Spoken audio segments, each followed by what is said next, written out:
So as I just finished saying, we now have a Cadillac system for our young man. But we are constantly the parental representatives of our young people.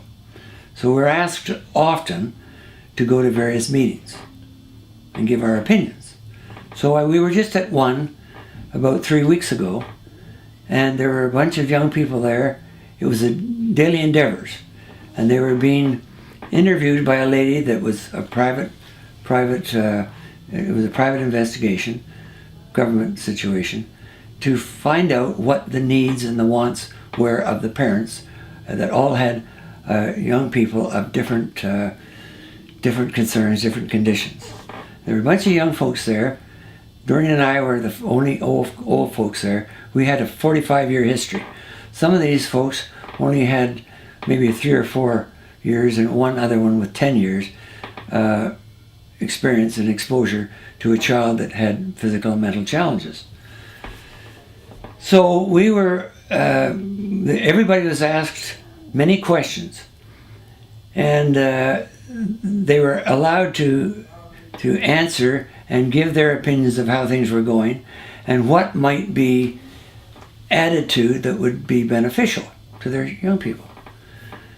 Towards the latter part of the meeting, hard to believe, but my wife, mainly me, let everybody else talk. The young ones talked first so that I could assess their thinking. And I was delighted to see that they were all very positive. They were very appreciative of what was being done for them. But they did what they were told to do. They told that they would like this situation a little bit altered or otherwise. But they were all positive. Anyways, the lady that was giving the interview asked me, actually asked everybody, what this organization, how it changed their lives, and what's the major benefit of it. Well, she asked me first. 20 minutes later, I stopped giving this positivity. I knew that these people were appreciative. I knew that they were positive, so I said that at the start of my statements. I said that I was so pleased to see it, because it doesn't happen all the time. A lot of people are falling through the cracks. They don't have any help. They're extremely negative. It's bad, but this is all positive. And I said, I know you appreciate it. But when she asked me, what has this done for us? Our approach, Doreen and mine, to all of these caregivers, any organization, is the fact that they're just marvelous with their clients.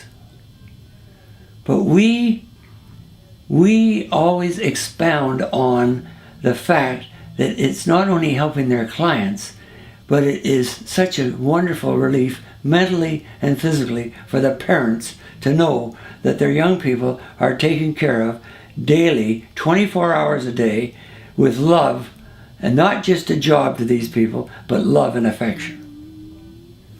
So, I went through that, and then I let them know about our experience from the start. I wasn't going to try and give them a comparison of how lucky they are and how we had nothing. But we started 45 years ago, and it was us, period.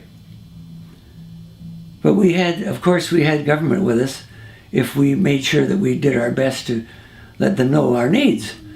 And my wife, smart as could be, worked with Grace McCarthy. Can I mention names? Yeah. Grace McCarthy, a marvelous woman who had the well-being of these young people at heart. And she worked with her as a volunteer. And Grace, of course, knew that we had a cerebral palsy boy. And she wanted to help us and everybody else all she could. But we had the direct connection with her. And my guy was in Sunny Hill by then, after being in Woodlands for a few years. Because we had him home for 7 years, and then he went into Woodlands. Then he went to Sunny Hill, and after 19 years of age, they had to go elsewhere. Well, of course, the pressure to make him go elsewhere was on our shoulders all the time. And the directors of Sunny Hill were very nice, very good, but they let us know, you got to get going. So Doreen and I worked the positive scene with the government MLAs that could actually do something about it. And we bucked our own people that were saying, well, they're not doing anything, so let's go to the opposition and raise hell. So we bucked them. I even lost patience over it because they were going to do this thing. You know, so I was telling these folks this. I also told them about being the chiropractor in the medical institution and the concerns with the fact that I was a chiropractor and a father. And we had our ups and downs, but we never ever showed each other major disrespect or anything. We did our best to arrive at a suitable situation which took care of our guys. But I had to interject a lot. I even had to call meetings. Or ask for meetings. Anyways, I told them all this. And they're looking at me, and they're thinking, gee whiz. You know? Then I told them about the other meetings that we went to 8 years ago when the provincial government called us all the parents, or informed us all that they were going to cut the medical services 23%. Now, because we've been in the political system, I've been in the political system federally and provincially, big time. So I knew that governments, when they say that, 23%, they don't mean it. All that means is that when everybody gets upset about 23%, then they say the real fact, and then everybody says, oh well, at least it's not as bad as it could have been. See, that's psychology. So I had mothers at our home. I had a mother at our home, older lady, heart condition. She got so worried, her son kept bothering her all the time. I said, listen, we know it isn't going to be that way. Leave it up to Doreen and I. We go to all the meetings. So someone says, well, you know, why don't the parents do this and why don't they do that? Well, when we had started the meetings once a month with the provincial government, health ministry, there were several of us in the room. Several parents. And most of them had fallen through the cracks.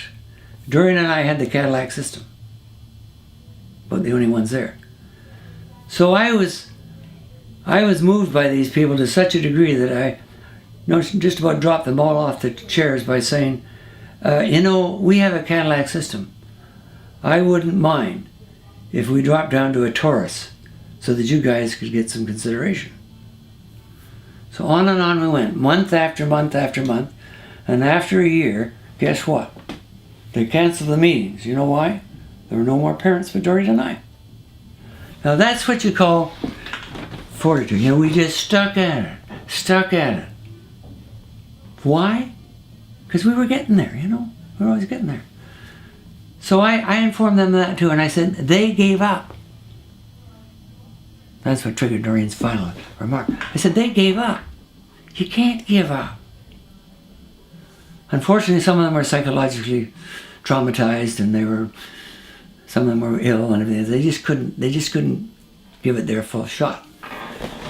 And so I informed them all about this stuff, and didn't go into a lot of detail, but I covered it as quick as I could, because I had a lot more stories to tell, a lot more. Anyways, at the end of it,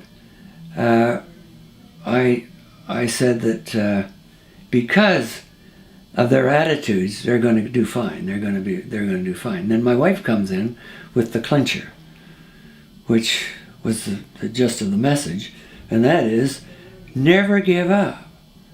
Never be totally satisfied with the situation. Keep rolling at it. Have patience. Don't expect the moon, but because everything has to be funded. Yeah. And the governments have got to concern themselves with thousands of other situations. But if you keep at it, like you're doing, you're going to have all these meetings that are going to be positive, and you're going to be fine.